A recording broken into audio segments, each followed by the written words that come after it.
Hello, welcome back to Bald and Board Games. I'm Bald. I'm bored. And we have a rulebook rundown for you of Stupor Mundi by Quinty Games. Yes, another one of the games we've gotten in recently. But a fun fact for those watching this video, we are doing that this month in our Empire Building month. Kingdom building? Kingdom building, Empire building. We're building Empire. This is Star Wars. Could be building an empire. Yeah, I changed the Fourth Reich. I changed it to Kingdom building instead of Civilization. Yeah, I kept thinking about Civ. And I was like, we're not actually playing Civ at all. So so Stupor Mundi here. Got a lot going on. Yeah, there's a lot going on. A lot of colors, a lot of player boards, a lot of pieces and components. But like always, we'll go through everything, explain how it's set up, how it works, what we got to do. Yeah. And we'll be playing this here in July on one of the Thursdays live on Twitch. Yep. Pretty excited for this one. All right, so the story of Stupor Mundi here. So we have a really nice rule book, a linen finish rule book, which is something you don't see a lot of. So I like the effort they put into that. Frederick II, Holy Roman Emperor, King of Germany, King of Italy, was a man of extraordinary culture, energy, and ability. His contemporaries referred to him as Stupor Mundi, or the wonder of the world. And many historians consider him to be Europe's first modern ruler. Frederick's kingdom, established in Sicily and southern Italy, modeled an effective bureaucracy similar to modern centralized governments. Nice. Components and such. All those goodies here. Again, that's Board's favorite page. He literally was going through and taking everything out of the goddamn box based on the components list. Making sure it was all there. I know. There you are. Because then we'd be spending 20 minutes trying to find everything. Be like, I know.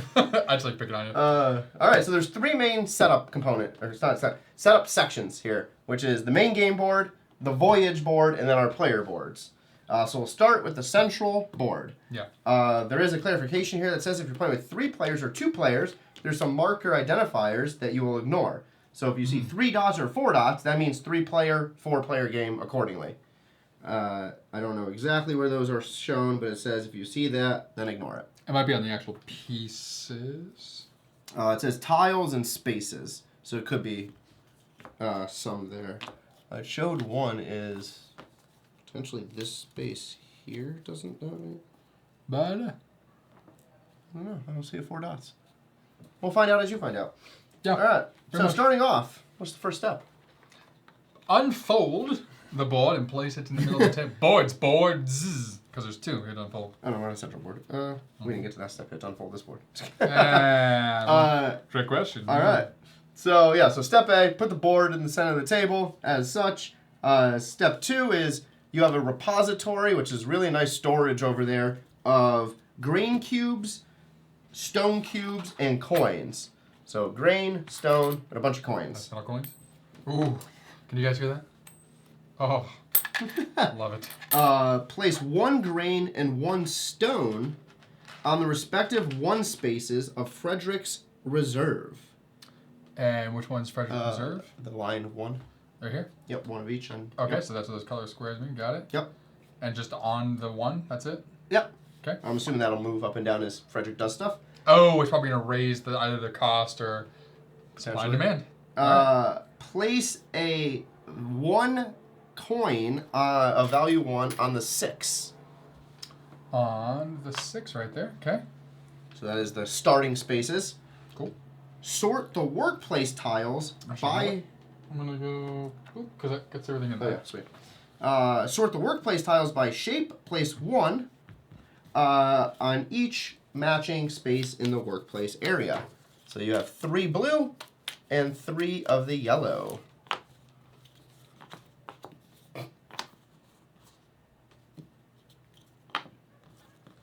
Okay, and those are no more. I think you have the thing over there. Yep. Cool. In each city space, which is this sector here, you are going to place a city tile equal to 1 fewer than the number of players. So it'd be 1 for us, because there's only 2 of us. Alright. So 1 fewer? In each city space. Oh, each city space. Okay, so it's going to be 1 in each city one, space. yes. So in a 3-player game, you'd have a stack of 2 on each of these. A 4-player game, a stack of 3. There you go. Face up, right? Face up. Yep. Right on down the line.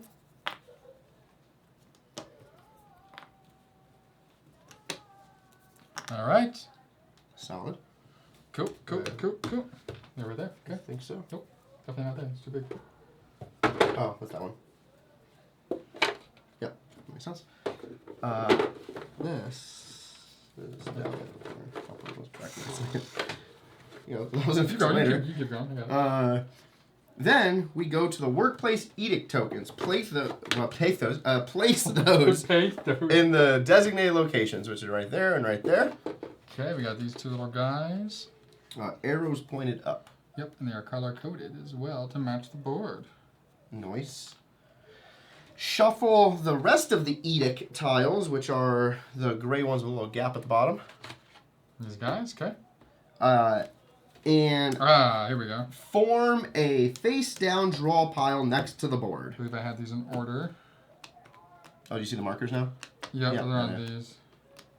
Just making sure that these are good to go. Boom, 3, 4, all the ones. Okay. Nice. So put these back in there. 'Cause we're not going to use these because we're doing a 2-player game, not a 3 and 4-player game. Stay. All right, shuffle these. And Shuffle put them, those. form a draw pile next to the board. Draw 3, placing them in spots 1, 2, and 3 in the top right. That's not the top right. This is not where they go. Nope. Oh, sorry. Got it. It was the same shape, so that's what I thought. Assuming that's where the Reading the next sentence, draw 3 more and place them in those 3. I was like, that's not where the letter is. And then I read the next Nice. line. So the top 3 are called the active edict spaces in the imperial area. The next 3 are called the next edict spaces in the imperial area. It'll probably clarify what that means a little bit later. Yeah. And then just the draw pile just says next to the board. Yep, So I'll put it at the top of the board here. that works. Why not? Place Frederick as his specialist character. This? Yep, on the first space of the first country side work tile there. So it's literally going right there. Okay. Yep. Then we're going to set up Frederick on the board. So Frederick has a keep. He has keeps, walls, he has a bunch of things. So we need 1 keep. Okay, it's these. Yes, it is. That will go right there in the dead center. He will need 2 walls, 1 on each external side, so left and right. And then he will need 2 towers directly at the bottom of each of those walls. Frederick then has a stack of allies, which are right there. You're going to shuffle those, place 2 of them in his court. It doesn't matter which ones you choose. That's what we'll shuffle. 2 will go right there. The remaining ones will be either in the tray or next to the game board, however you want to keep those organized. Sure. It does give a fun historical note, which I absolutely love. Frederick allies are all people who played an important part in his life. There are 5 allies. We have Constance of Aragon, which is his first wife.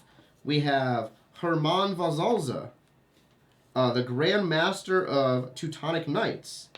Akamil, the Sultan of Egypt, a Jewish cartographer with no name, and Frederick's trusted hawk. That one. So that's fun. Yeah. So that is all the setup for the game board.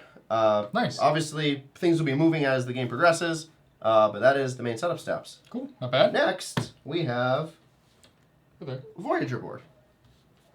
I mean, it's just as zoomed in as the middle view. Yeah, no, but It's is all- it fully in? No, it's not. Oh, because sorry, so it's the close one. My bad. Yeah. Yep.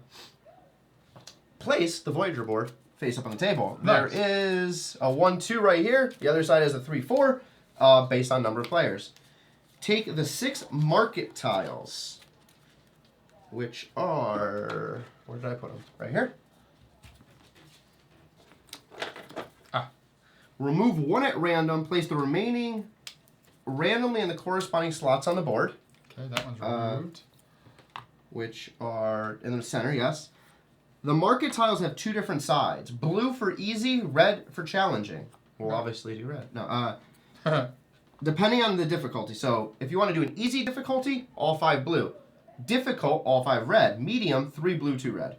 And you can see there, so medium would be this. Yes. 3 and 2, that works. Sure. Yeah. For a 2 or 3 person game, place the dummy ally tokens, which are these fun guys here. And we have a deck of dummy cards as well. Place those in the red colored spaces. Alright, so... So literally boom, boom, Oh yeah, boom. so on the right hand side of everything. Yep, and then the red cards will go above the red spots as well, right next to them. Yeah. And then there are all these different, nope, these are just cards. Yep, so the cards will then go accordingly next to each of these dudes. I like that the dummy tokens are all, oh no, actually they're all the same except for that one.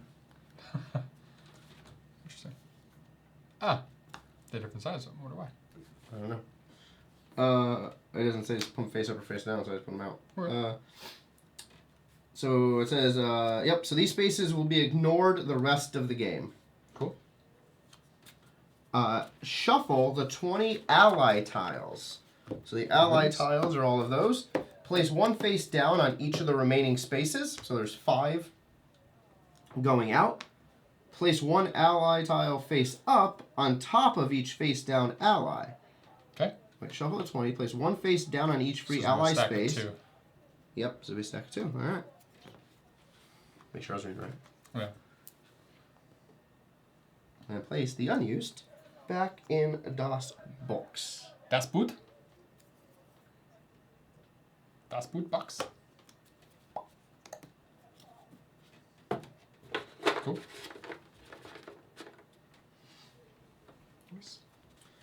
Create the advanced action card draw deck. Sort the advanced action cards into 2 piles.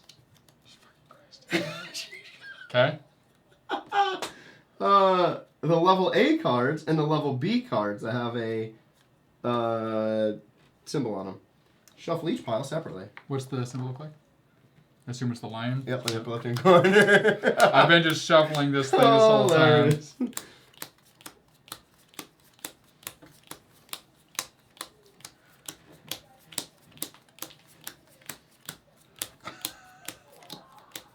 Well, now I did this because now you get to see us doing the proper steps of separating.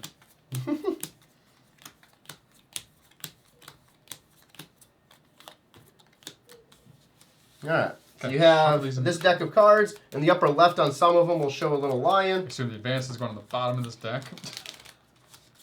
Oh no, the deck is just called the advanced deck. I know, the B cards assume are going on the bottom, the lion.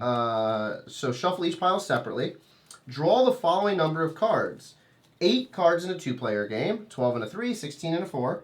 Place the B cards face down at the center of the voyage board. Place the A cards face down on top. Do not shuffle the combined pile. Okay, so I shuffled 1, 2, 3, 4, 5, 6, 7, 8. The rest of these will then get placed out of play. So then yours go down. Then the A's go down on top, as such. From the newly created draw pile, place an advanced action card face up on each advanced action card space of the voyage board.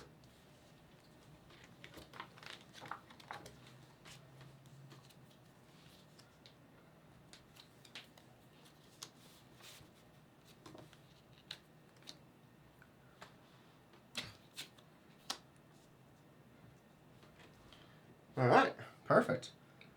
So that is all of the steps for the voyage board. So final is we have player board. So player setup. Each player has a house. So red is chosen Nick. Nick has chosen red. I have chosen black.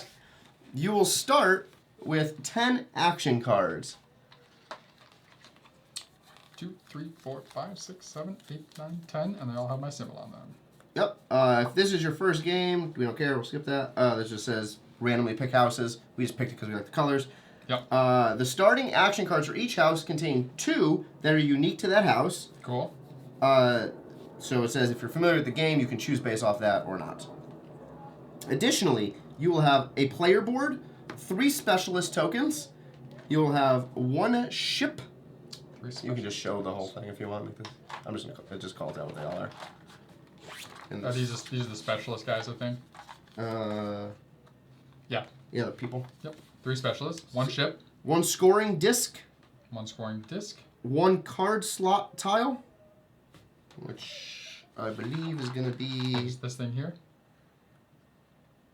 That might be it.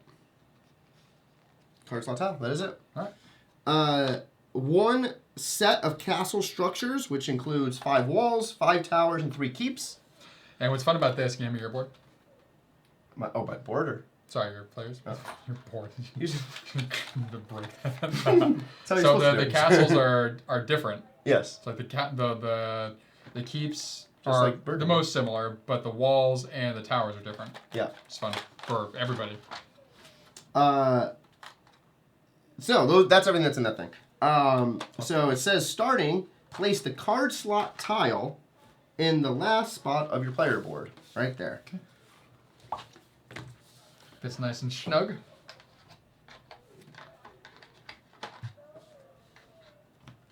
Boop. Boop. Okay. Place your scoring disc on the 0. Up on the top of the board there. Yep. Take 1 castle board and 1 set of 3 keep cover tiles. Okay, which are these here? 1, 2, 3. Yep. Okay. Place them in the matching spaces in the center of the board. So on your player board, you're going to place it around the center, blocking your internal structure. In the matching spaces, specifically. Yeah. Ah, nailed that one. Oh, that would have been crazy. I just randomly tossed them in. That would have been cool. Place your 3 specialists in the empty space to the left of the work play area.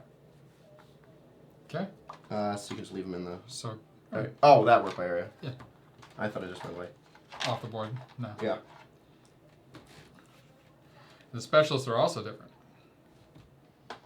Place your ship in Roma. Roma is on here. Roma top. Yeah. Why are we touching tips? He's ready Get out to of blow here. your face off. Shuffle your action cards to create a face down a draw pile. Oh, showing them. Yeah. Okay, got it. Face down, draw a pile. Draw 5 into your hand as your starting 2, hand. 3, 4, 5. And I'll put this right there. Place your castle structures on the matching... You want to say that again? Castle structures. Castle structures on the matching spaces. So you get 1 here and 1 here to start. Ooh, that doesn't snug at all. Interesting. There we go. It clicks in. This is one on the bottom, one on the top. There's a picture on the board. Yep. Yeah. Nice. So you follow the pictures on the board. It shows you which one goes where. You gotta really click it in. No, mine. Oh yeah, the back. Yeah, the thicker is on the back. On the outside, yeah. Yeah. Nice. No, they fit nice and snug, which I like. I like this not. I don't like how it's gonna pop up eventually. It feels like that inside yours. cardboard's gonna rip eventually. Possibly for you. That's not a me thing. That's just the board thing. Yeah. Randomly choose a first player. They get the first player marker, which is the ring, and they get 6 coins. I get 7 coins. Are these 10s or these 5s? 5 and 1. Nice. Gold is 5, silver is 1. 6, you get 10? No 7. You get 7. We'll take 10. Yeah. And then each player, 1 stone, 1 grain. We each have 1 stone, 1 grain already. Oh, look at that. Who would have thought? We did, because we read the directions Oh, on I how to think pack those the box actually back go up. in these spots, I believe. Did you? As well. Yep. And so do the rest of our structures. It's probably next thing. About to say. Yep. Place your rest of your castle in the matching spaces on your player board. Yep, so you have cool little spots for your castles right there. So as you unlock, It shows that your walls and your things... it's empty. Yeah. all fit in here. Tilts. Humpty Dumpty over here. No, this is not built well enough for mine. Huh? I didn't think this through well enough. What are you talking about?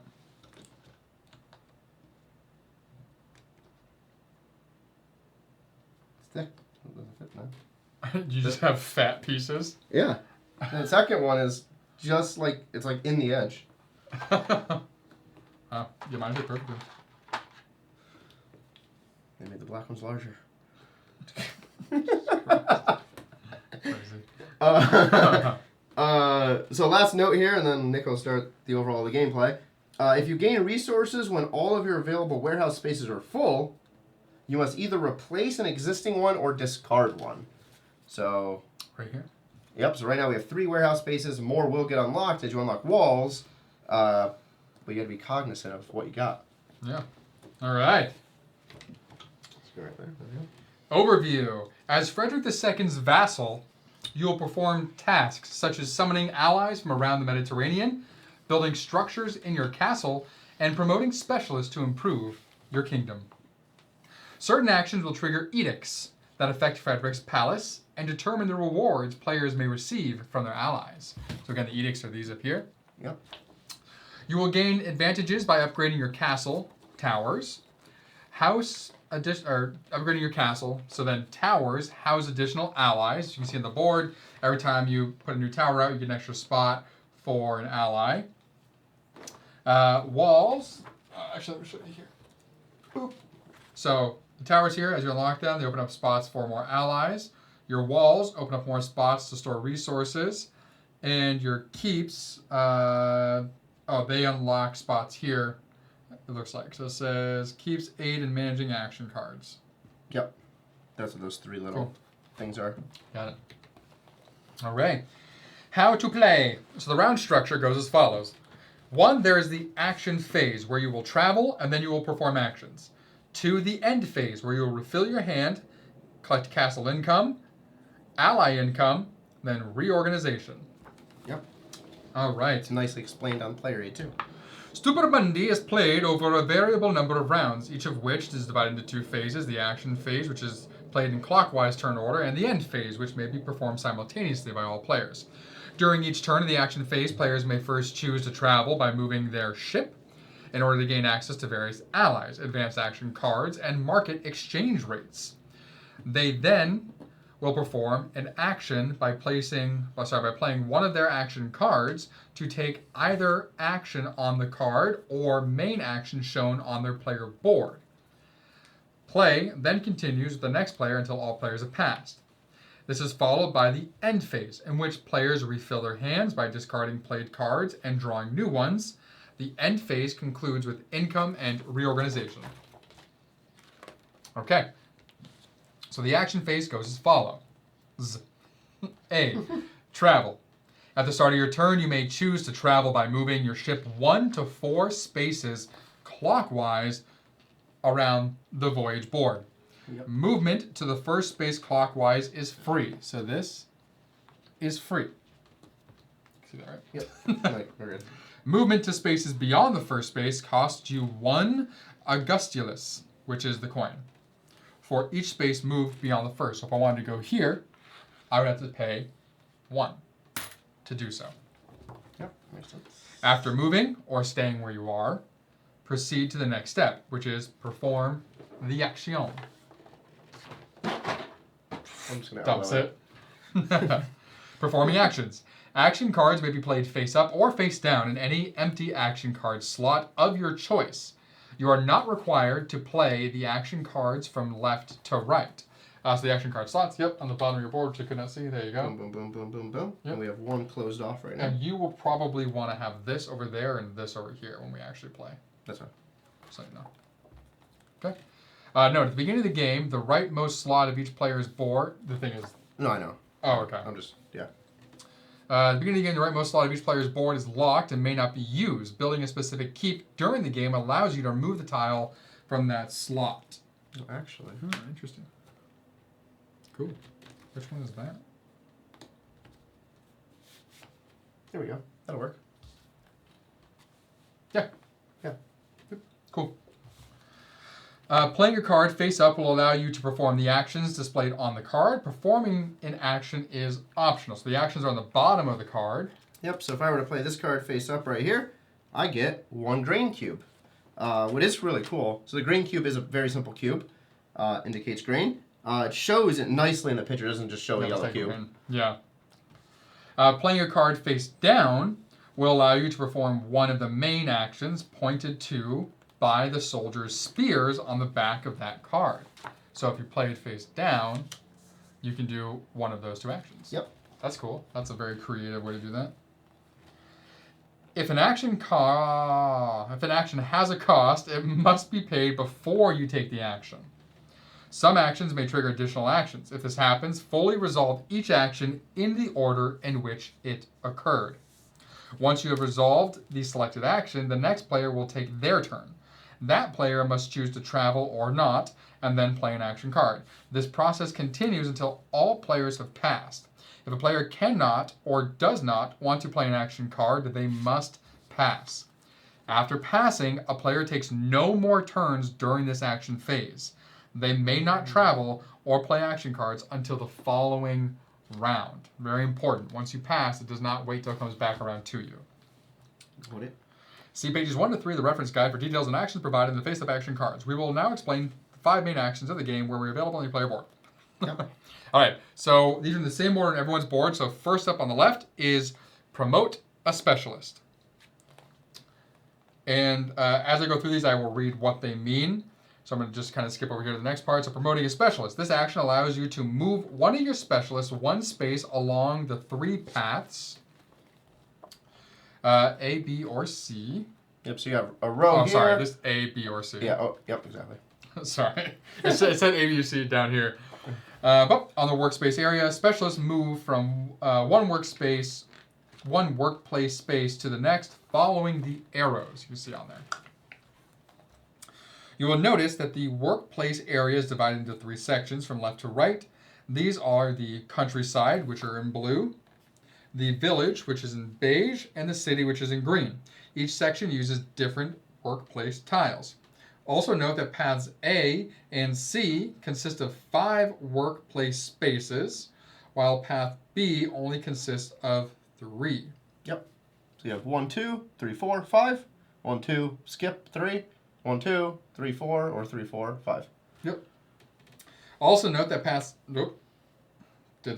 Specialists on path B bypass the village and move directly to the countryside, or from the countryside to the city. Each countryside and village tile has 2 workplaces which provide special abilities if you have at least 1 specialist in that workplace. Each workplace may be occupied by any number of specialists belonging to any number of players. You may only use a workplace's special ability for a single specialist. There are no added benefits for having more than 1 specialist in a given workplace. So you can't double down like this and get access to the ability twice. It still only gets it once. So there's no point in doubling down. Specialists, 1 for each row. The only reason why you would double down potentially is if you wanted to... I'll go through again. Well, if you wanted both of these effects. True. Yeah. City workplaces can offer one-time bonuses, so once you get to them. When your specialist reaches the city workplace, take a city bonus tile, if available, of your choice. So you get to look through the 2 that are... Well, we only have 1, so never mind. Yep. If you had more than 1, you could look through the pile and take whichever one you want. Receive the indicated bonuses and remove the tile. If you cannot gain the benefit of any of the tiles present, choose 1 and remove it. If your specialist reaches the city workplace that has no available city bonus tiles, nothing happens. You may always look at the stack of city bonus tiles to see which ones are available. All right, so that was promoting a specialist. So before you go on, yep, we can just walk through these. So oh, there is more to promoting a specialist. Oh, okay. Sorry. Finish the section first. The following rules apply when moving your specialist. Got it. Good to know. Specialist may never change the path in which it moves on. Okay. I can just jump down. That was pretty self-explanatory. You may have multiple specialists on the same path and even on the same space, except for the city workplaces. Even if you have multiple specialists on the same path, only one of them may reach this path's city workplace. Yep.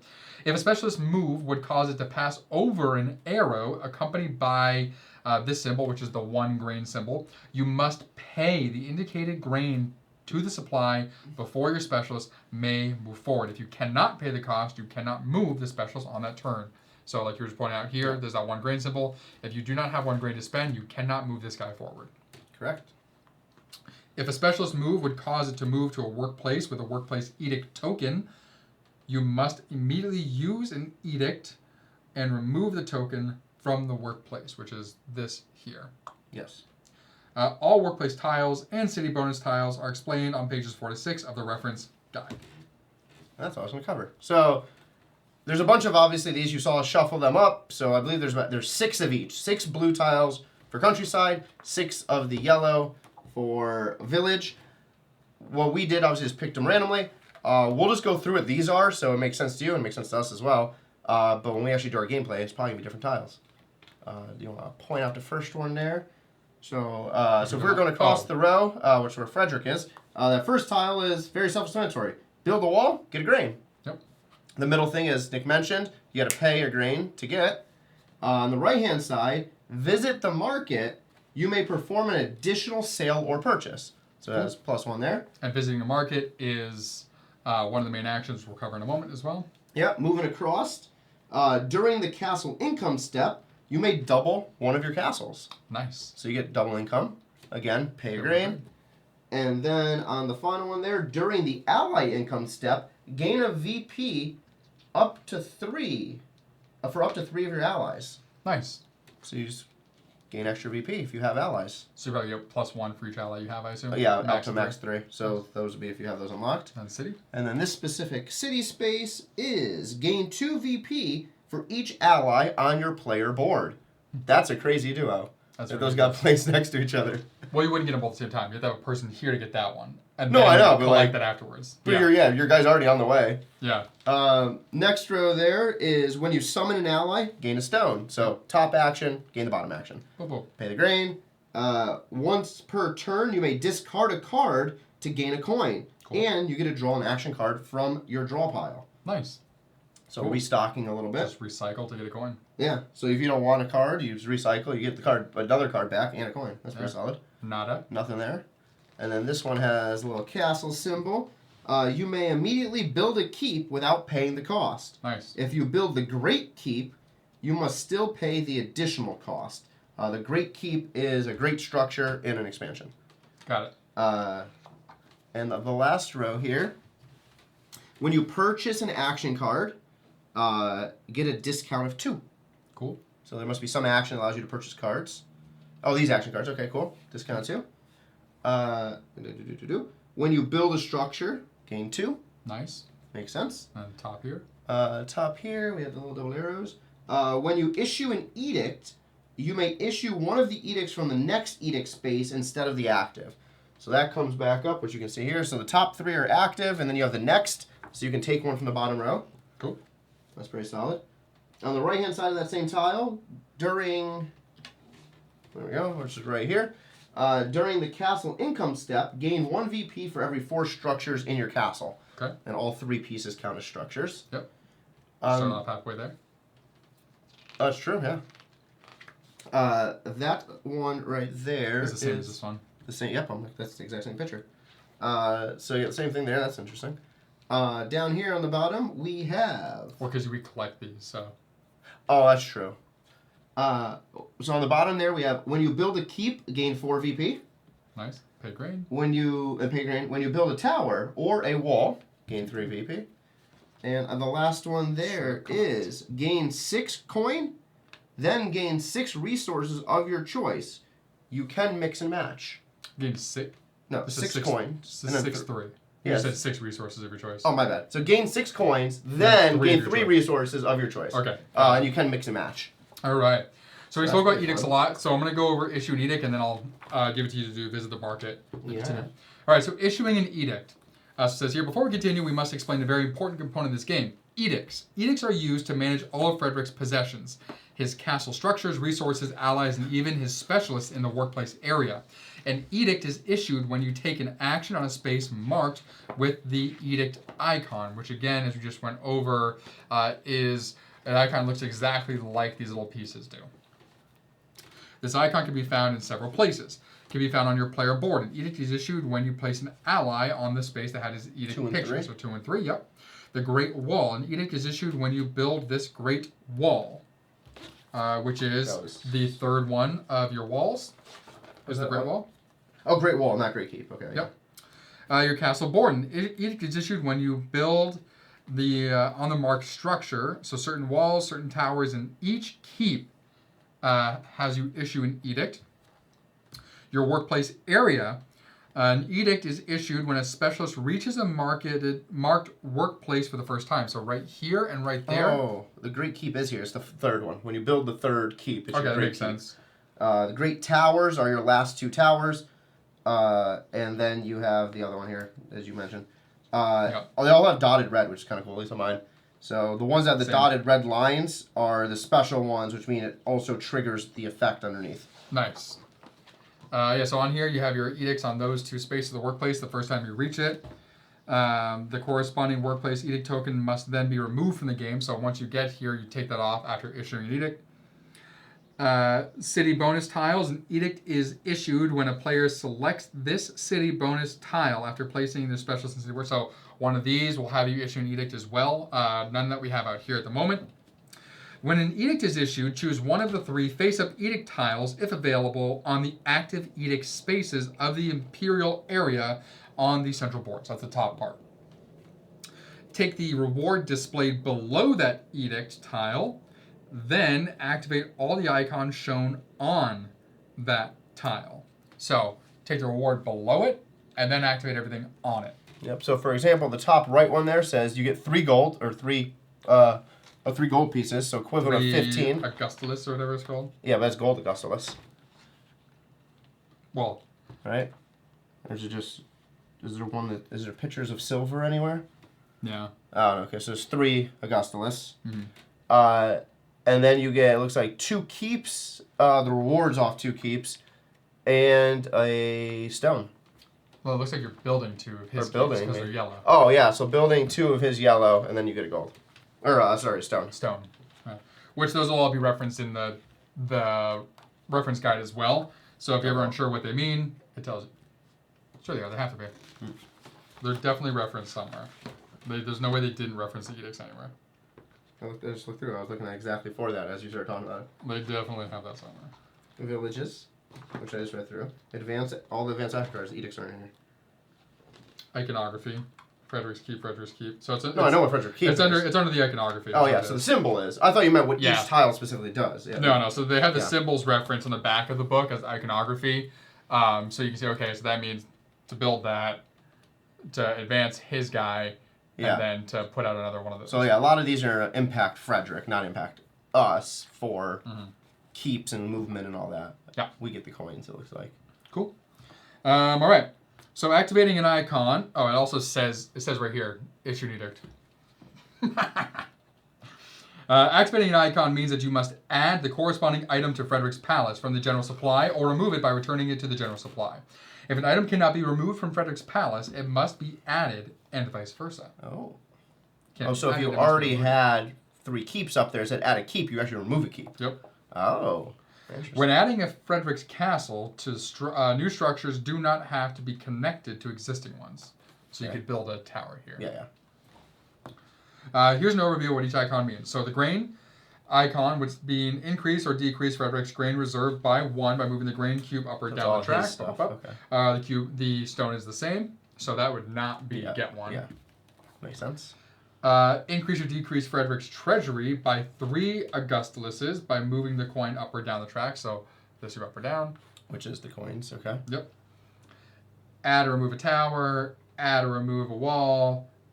Add or remove a keep. Add or remove an ally from Frederick's court. Yep. And then move Frederick's specialist 1 space forward or backward on the topmost workplace trap. Wow, workplace path. Frederick's specialist must stay on this path. If Frederick's specialist reaches the city, it does not take the city bonus tile. Frederick never pays any grain cost. So he simply is just moving to gain benefits for some reason.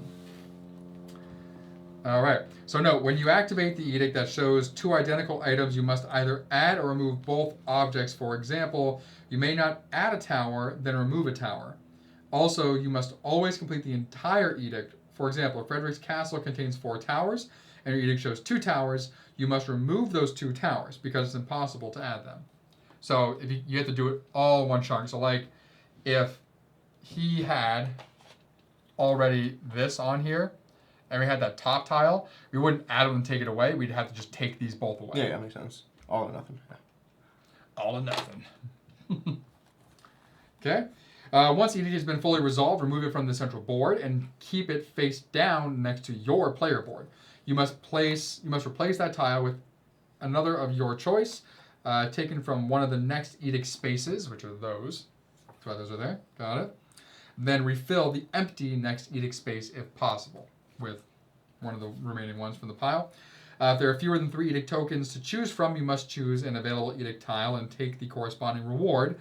If there are no active edict tiles remaining, you still take any one of the 3 edict rewards, which are below the edict. That's what you get. So, you may be wondering, why would you want to add or remove items from Frederick's Palace? It depends on the allies you summon during the game.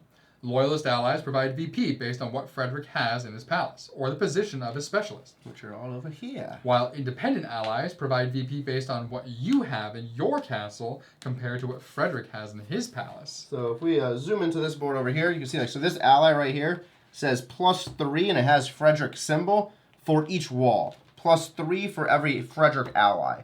So, and there's one up there for each of his keeps. So the little symbol, it's a yellow symbol with yellow background with a black symbol in the middle, is Frederick. Mm-hmm. If it has those, you want more things in his board. Yep. If it doesn't have that, so for example, this one, it shows here that your personal ally count is greater, not greater than equal to, just greater than Frederick's ally count in order to get whatever that gives you. That's fun. All right. So we're going to continue down the action board. So we're going to do Visit the Market, which is the next action on the board. Sure. On your player board that you could do. Yes. So the second action, Visit the Market. This action allows you to do one or both of the following. We'll go into this because it's going to be on there. Mm-hmm. You can buy the indicated resource in grain or stone, or you can sell the indicated resource, grain or stone. So on each of these, on the left-hand side of each one is your sell action. So it gives you a number of cubes on top of grain or stone. It tells you what you get on the bottom. Nice. On the right-hand side, it shows a cost and then what you get. So for example, this says you can get rid of 1 of each and get 7. This, you have to pay 3, you get 1 of each. You may only visit the market in the city where your ship is. No shit. No shit? You do not take or remove the market tile. Market tiles remain there the whole game. Cool. So that's pretty straightforward. Next up is the build a structure action. Oh, that's all the market was? Yeah, Nice. just do the market action. So build a structure. It's just a big example. Got it. Yeah, I didn't read the example mine either. So build structure is next. This action allows you to build a tower, a wall, or a keep. Each type exists as normal or as a great structure. So again, the great structure are the ones with the dotted red lines, and there's other things around that. Here's the rules. Each structure must be built in its corresponding space. I want to know who put a tower in the middle of the wall space. We got it. It has to go in the tower space.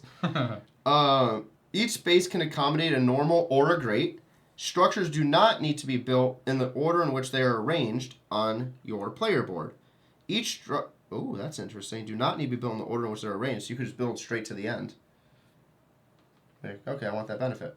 Okay. Each structure must be paid using gold, grain, or stone. The cost of building structures indicated on the space on the castle board. You must pay those costs before you build. So, hold on. The building doesn't have to be built in order. But to build the great structures, it has a cost. If you want to point that out on yours. Yeah, so it's 2 money and looks like you get rid of a card. You know what that means? Potentially. Let's see specifically that example. It is not, but I'm assuming that is what it means. It's probably on the back side. Back of the book, iconography. Purchase a card. Purchase. Purchase an action card. Oh, it allows you. So you have to pay 2 gold, but it allows you to also purchase an action card out here. Because that's one of the... Oh, that's in that. That's in this. As soon as I reached, I'm like... So dumb. It was fine. I'll fix in a second. Yeah, so great structures. When building, all costs must be paid first. Then if you choose a side of your castle... Oh, if it closes a side of your castle, gain the bonus. After that, gain the benefit from the workplace tile. So on your board here, you must pay... Oh, you got to pay this cost to put it down, it looks like. Yeah. And then, additionally, if you want to build a great structure, you have to pay the additional cost in gold, but then you also get the additional benefit. So, Great Keep, which is your 3rd keep, cost is 4. Promote 2 specialists once each, or promote 1 of your specialists twice. Which is moving along the board there. Yep. Great Tower number 1, 2 costs. Purchase an action card from your ship at its normal cost. Okay, so you just get an extra purchase action. Tower number 2, 3 costs. Summon an ally from your ship's current location at no grain cost. So you don't have to pay the cost underneath it. Cool. Great Wall number 1, cost is 3, issue an edict. Got it. Great Wall number 2, cost is 4, promote a specialist at no grain cost. Cool. Okay. So yeah, so it says you can do them in any order. Obviously, it's cheaper to go left to right. It'll be more expensive later on, but can give you better benefits. Sure. Great structures provide... I just read that. Okay. You may only build a wall if it connects to a tower. Makes sense. You can't just stand up a post and lean Yeah, on so unlike Frederick's Palace, you have to build them to a connected structure already. Which kind of makes sense. Mm-hmm. This does not apply to keeps, because keeps are already a structure. They're in the middle specifically, yeah. So it says a tower. At the start of the game, you may only host 1 ally in your castle. That's why you have 1 ally spot open on your board. Each tower you build enables an additional ally. So as you remove those, you get an ally spot. Walls. You may store up to 3 resources to start. Each wall gives you storage for an additional resource. Yep. Keeps provide advantages that improve your hand of cards. When you build a keep, wow, why can't I spell the word keep? When you build a keep, take the corresponding cover tile, place it on the empty keep space. It reminds you of the effect you will receive. So if I were to build this one here, this says +2. So that would go there, showing that I have +2 to my hand of cards. Nice. And then this one up here is the Great Keep that would go up there, where you would remove this tile. Let me put that down. All right. So then it says castle income. If you manage to complete a closed side of your castle, it will provide you with bonuses immediately. And again, those same bonuses during the end phase. That's all these here? Yep. So a closed side consists of 2 towers with a wall. So this would be a closed side up here, which would give me 3 coin. Yep. So you have coin, you have stone, grain, victory points, and visit the market at your ship's location. Nice. These What? have exclamation points. That means that they probably happen at end phase, I assume. Oh, also would happen in the face. Okay, cool. Yeah, so 1-1, so 1 VP, 1 stone, 1 grain, 3 coins, and then 1-time visit to the market. Right. On the back side is a 3 exclamation point. Yep. Income step. Good call. Nailed it. Love a good iconography reference. Yeah, the purple we didn't have to even go over. We'll talk Right. about it. What? The purple I meant? This is Right. expansion. We'll talk about it. Oh, it's an expansion. Okay, I thought Yeah, that was solo. My bad. No, because I was like, that's what we have. All these other pieces. Oh, and nice, things. nice. You wanna All go right, out? so next up we have your 4th action is summon an ally. You may summon 1 ally to your castle by paying the cost shown under the ally's spot on the voyage board. Which looks like it's always gonna. No, it's not. You may only summon a face-up ally and only from the city where your ship is currently located. Immediately place the summoned ally on an empty dedicated ally space on your player board. One that does not contain a tower. Oh. Contain a tower. If you do not have an empty ally space, you may not perform this action. Oh, That's what the allies are. yeah, you didn't see you put it down there. Oh. Ally goes right here because that is the empty spot. Yeah. Note, your castle may never contain 2 identical allies. Oh, I don't like that. Uh-huh. They can just double up on VP. No. Allies, they have that in there specifically for someone like you. Hey, if it was allowed, it's a good play. No twins in this game. Allies will prove crucial during the ally income step in the end phase. When they provide VP, pay close attention to which allies your opponents have summoned. Mm-hmm. Cool. Then it gives an example of placing it down, which we just did. So then the last action, the 5th action, is purchase an action card. You may use this action to purchase 1 advanced action card. You may only purchase an advanced action card from the city where your ship is currently located. Once that card's cost is paid, you may perform that card's action immediately, as though it had just been played on your player board. That's cool. Yeah. Then, take the card into your hand. It is eligible to be played this round as normal, so you could double down. Cards' costs can be found in their top right corner. Their cost may either be a certain number of Augustulis, or a certain amount of grain, or the removal of one of your action cards from the game, either from your hand or from your discard pile, but never from your draw pile. Action cards may be played during the same round in which they were purchased. Okay, whatever that. Cool. And then we have end phase. Before you read that. So on these advanced action cards, it gives you a number in the bottom right-hand corner. That's the number corresponding in the book to what number it is. So if you want clarification on the symbols, it's all in that book there, the reference guide. Cool. Yeah. Handy. All right, so during the end phase, first you will refill hand. Each player must discard all played cards from below their player board to their face-up discard pile next to their player board. And again, the end phase will happen once everyone has taken their turns and everyone has passed. So literally that whole thing we just went over with the action steps and playing cards, you do round and round until everyone has to pass. Yep. And then it goes to the end phase. So discard all your cards, face up, next player board. Each player then may discard any number of cards face up from their hand. Each player must draw cards from their draw pile until they reach their current hand limit. The standard hand limit is 5, but that number can increase through keep and or workplace bonuses. If your draw pile is ever empty, immediately shuffle your discard pile to form a new draw pile. Makes sense. Cool. Little deck building action, like it. Then you're going to move on to castle income. Each closed side of your castle now provides the indicated income, which we went over beforehand. If you have a completed side, so look for the exclamation points. Then you go on to ally income. There are 2 kinds of allies. Loyalists, which went over the orange, and independents, which are the teal. Each produces VP in different ways. Loyalists provide VP based on the items in Frederick's palace or the position of his specialists. Yep. Boom, right there. That's so got it. So what does that one do? It's a great question. Let's check the back of the book. Where is it? No, it's going to be, no, those have definitely have Oh, they're right here. references. Yes, Yeah. So this is Balthazar. Great name. Nice. It gives a +2 VP bonus if Frederick has 3 or more castle or walls in his castle. Nice. Cool. I don't like that inscription. It doesn't say +2 VP anywhere on that tile. It just says like what you need. All right. Oh, is it? Oh, it's always. It's on the board. It's always be +2. Yeah. Okay, cool.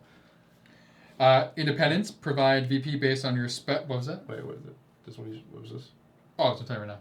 Oh, that's independence. Yeah. Independents provide VP based on your specialists and the items in your castle, or on your player board compared to Frederick's corresponding components. So, for example, this one here is Altair.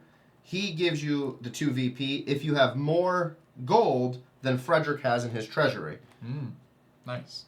And yeah, to Nick's point, right here on the player board, it says check mark if you completed the thing correctly, you get +2 VP. If you didn't complete it, so each ally produces 1 VP normally, plus another 2 VP if their specific requirements have been met. for a total of potentially 3 VP per ally. Okay, that's really annoying of symbology, but yeah. Why? It says allies give you 1. If you have done them, they give you +2. Yeah, but it should be like plus. It should be like Says, if you have an ally equals 1. It does. A green ally equals 3. It literally says no. It's saying plus an additional 2. Yeah, because you have to do both. I wish it would just say 1 and 3. It says literally +2. It says literally add 2 more VP. You're dumb. I say 1 and 3. Your brain's weird. For details on how each ally generates VP, please see the reference. Then you have reorganization. So step 1. If one or more spaces of the voyage board have no advanced action cards, refill those spaces from the draw pile. Okay? So, boom. If this is gone, boom, boom. Makes sense. Step 2. If there are any uncovered face-down allies on the voyage board, turn them face up. Oh, so you don't do it until this phase. So Yeah. I bought that one. So it stays face down. You can't, so no one can buy that until it's face up. So what should happen now? Then step 3. Pass the first player marker to the next player in clockwise order and begin the new round. You are now holding the Ring of Power. Does it fit? In 2 to 3 player games, all action cards and ally spaces blocked by dummy action cards and tiles should be ignored. Duh. Oh yeah, don't refill those spots, yeah. Thanks. Thanks, guys. Do you want to read end the game? Yeah. What's your favorite part? Yes. Set up and store. Set up and scoring. Set up and scorage. Scourge. Definitely not storage. Not my favorite part. That's my favorite part. The game ends immediately, as depicted in the upper left-hand corner right there, when one of these 3 scenarios happen. Number 1, one or more players have built their whole castle. Okay. So their castle is complete. So like Dwellings of Eldervale, where you have all your Yep. cottages out, sort of style. Number 2, an active edict space cannot be refilled. So you've run through the whole thing, run out. but active is only the top 3, not those. So Yep. everything has So essentially, to be once this is completely empty and someone takes another one from there. Yes. Number 3, there are insufficient cards for the voyage board. So this deck here runs out. Okay. To refill. So same point. If there's 0 cards here, but there's still cards around, you're fine. But as soon as one's gone, you have to fill it, then it's over. You just buy a crap ton of cards real quick and end the game real fast. Good. Cool. Final scoring. Your final score is equal to the position of your score disc on the VP track. Yep. Here. That's hilarious how they work. Like, no, duh. That's how that works. Plus, add these numbers. I wish they just wrote the opposite way, too. I don't like that phrasing. Like, your final score is all of this, and then compare to whatever. Yeah, that was dumb. So you get +1 for each structure in your castle. So for each keep, each wall, each tower is +1. So I have 2. I have 2. I have 3. So, you did 3. +4 for the castle with the most structures. +2 with the second most structures. In a 2-player game, the +2 is not awarded. Oh. But if we both have the same, we both get +4 because it literally means nothing. And then you get to exchange your grain and stove. I mean, that's a big potential lead. Like, if you have more, like 1 more structure, Oh, you yeah. get that additional 4 points. The other person gets nothing. No, I'm saying, but if we both have the same amount, we each get +4, which I mean, that means nothing. Yeah. +0, +4 doesn't matter. Got it. That's true. You can exchange grain and stone for 2 Augustuses. Then 1 VP for every 6 Augustuses you have. Okay. So 6 coins is VP. So if you exchange 3 resources, you'll get 1 VP. Yes.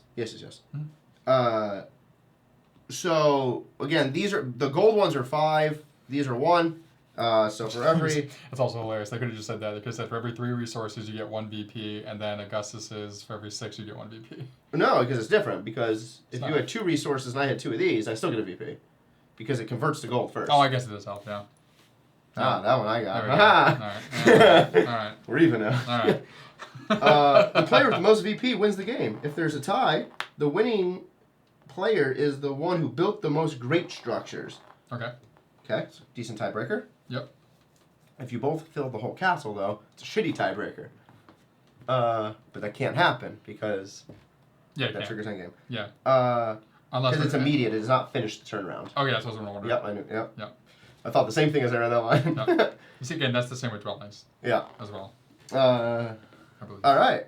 So now, that is Stupor Mundi. So again, you're going to go through these 5 actions on your player board. You have the different things out and about that you can do, the edicts, the movement on the track, the market voyage board over here, building your structure. Yeah, so it's a lot of things, but it's actually fairly simple in concept. I mean, it's move your ship if you want to, and Yep. pay coin to move it extra, then do actions. Yeah, and they're all explained really nicely on this. Yeah, thing. and then those various actions are literally play a card face up for what's on the card, or play it face down in a spot to do one of the 2 main actions that it's pointing to, which then correlate either to the board or to this board over here, or your personal board, or your personal one. So really, during your action phase, you can do each action twice, potentially. Except the corners. Except for you can. There's nothing on the ends. No, so You can still do them twice. no, like this one you But can't. This one you can do. once you have this unlocked.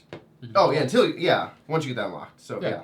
So literally every single one, if you decide to, you can do it up to 2 times in your turn. Well, you could have good cards to use whatever is on the card too. Exactly. So do whatever is best for you. But that's kind of a fun thing. We have to choose where to put the card that's going to lock down one use of that action. Yeah. Cool. All right. So what do you got there? So these are some of the expansions. So we will most likely add these in on the Thursday in July that we'll play this live on Twitch. First expansion here, the Postponed Crusade. Put the pieces down there for that. Oh yeah. Pope Honorius III is pushing Frederick II to organize a crusade. Through the Emperor Harbor's reservations. Though the Emperor harbors reservations, he finds himself compelled to present an agreeable facade despite the dire circumstances. Meanwhile, as loyal vassals, you may avail yourself of certain resources earmarked for the crusade to further your own endeavors. Exercise caution not to overindulge, however, lest you suffer papal excommunication. Suffer. Whatever. I can't speak English today. So that one uses these tiles here. So we have Crusade Bowl. Wow, bowls. Crusade boards. We have the purple papal structures, which purple exists down in the thing. Papal. Purple papal structures. No, papal. No, it's papal. It's definitely papal. No, it's definitely pronounced papal. Whatever. Pope adjacent. There's supply ships, there's books, and some other things. Papal. So let's see here. So we don't have to go with the setup and all that. But it does give you a nice thing here. It tells you the setup, how to add all those in. We'll discuss this on stream when we do that setup. Yeah. It shows you the gameplay there. Then we have the Imperial Projects. Driven by insatiable thirst. I can say insatiable, no problem. Yeah, can't say paper, you say insatiable. Can't say suffer. Driven by insatiable thirst for beauty and grandeur, Frederick II desires naught but the finest marvels of construction to adorn his empire. Thus he calls upon his vassals to embark on the Imperial Projects. I don't like the word vassal. Calling me a vassal makes me feel so used, like I'm a vessel. No, it's a vessel. I was like, that's a vessel, not a vassal. I know, but it's essentially the same thing. Like you're using the person. Yeah, whatever. The Imperial Projects are a monumental endeavor to erect even more resplendent and awe-inspiring castles across the land, with the promise of eternal glory and favor from the Emperor himself. The race to craft the most magnificent citadels begins anew. So this gives you some more things here. So you have keep projects, wall projects, and tower projects. Cool. You have the blue structures are now available, which are in the box. Teal. And some... Because there's a blue player. Oh, that's true. Teal. Yeah. Frost. No, that's actually more frost. Yeah. And 9 condition tiles. Again, it'll go through the setup here based on number of players and how to add all of that in. Does it say that you can see up front if it says that it can or cannot be played with any of the other expansions? It does not, but let's see. Let's just glance at it real quickly. There's one exception if you're using blah, blah, blah. Nope, that doesn't do it. That's not it. Nope, it looks like it can be combined because this is like its own separate thing and this is just like a sideboard. Nice. Yeah. So then I think we'll and then we have all of the iconography on the back. So I think what we can do when since we're gonna do the expansions and stuff, we can put this guy center. We can have the boat thing over on that side, and then we can have the expansion stuff over on this side. I was like, these could be here. Well, then we'd have to be. Well, this will slide up. Okay. Because again, so just quickly glancing at this, these. So yeah, they have them up top. They have them up top. So you'd want to, we put them on top or the bottom. These you'd have to just see randomly when you do it. Yes, that's why I was thinking like putting them down the side. On both sides? Yeah, we do 1, 2, 1, 2. And then like that'll be over there, and then we'll have all the Fred or the project stuff. Yeah. Yeah. Figure it out. It's always that's always a puzzle. Is figuring out, okay, how do we go to fit the game on the table to make sure it's by ourselves. It's always easy. We can put it wherever, but like for camera. What we should do is. Nope, never mind. Disregard my thought process. Disregard. Disregarded. Easy. I mean, we could always turn this sideways if we wanted to as well. There's nothing that needs to be seen specifically. That's true. Because we'll call out each thing as it happens. And then these can go on top or bottom, whatever. Anyway, we'll figure that out. Cool. That's not part of the rundown, but now you have it. All right. Well, that it might be part of their rundown to be like, how do I set this thing up on my table? A rulebook rundown of Stupor Mundi. Is that in your face? No? Perfect. Nice big right in our face there. Love the artwork in the Quinded Games. Quind. Oh, there's no double D. No. Quind Games, yes. Quined Games. They have a fun icon for... A QG. Yeah. It's not like a shield. Yeah. Yeah, it's very cool. Yeah, looks fun. Definitely looks I'm excited like... for this. It has a nice little deck building aspect to it. There's fun comboing abilities I can kind of see a little bit. Yep. With how you choose these and how you choose edicts to make yourself do better or screw your opponent over based on who they have. Yeah, like I was saying before we started, like it has like this market board is very Ostia-esque, which we haven't played yet, but we do have. We'll get to the table eventually, where you have your kind of market, your ships going around, and like based on where you are, that's what actions you can do and stuff there. I really like the action thing here and that kind of choice that's involved. Yeah, and then it kind of has that same sort of Gilded Realms-esque feel, like building out your kind of kingdom, but choosing which things to put out. I also like with the actions on how it could have said, hey, you have this card, you get this thing, or you could do one of 5 actions. Yeah. But specifically, you have to pick your actions strategically to do them in the right order. Because if you place a card face up, that takes away one action. Well, that's what I love about these cards, too, is like the artwork on the back just looks like, oh, yeah, cool, that's really in theme. But no, it's also functional. Where you put it down, the spears literally point at the 2 actions you could choose from, which is phenomenal. Yeah. Definitely come into play for the review for sure. All right. Well, that was our rulebook rundown of Stupor Mundi. Thank you for joining us here at Bald and Board Games. I'm Bald. I'm on board. We'll see you in the castle. Yeah, what was the name of this land? I guess it's Europe. Or Ireland, or where the hell is this? Germany? Frederick is it's Roman Empire. So Germany, Italy, kind of the whole. That area. We'll see you there.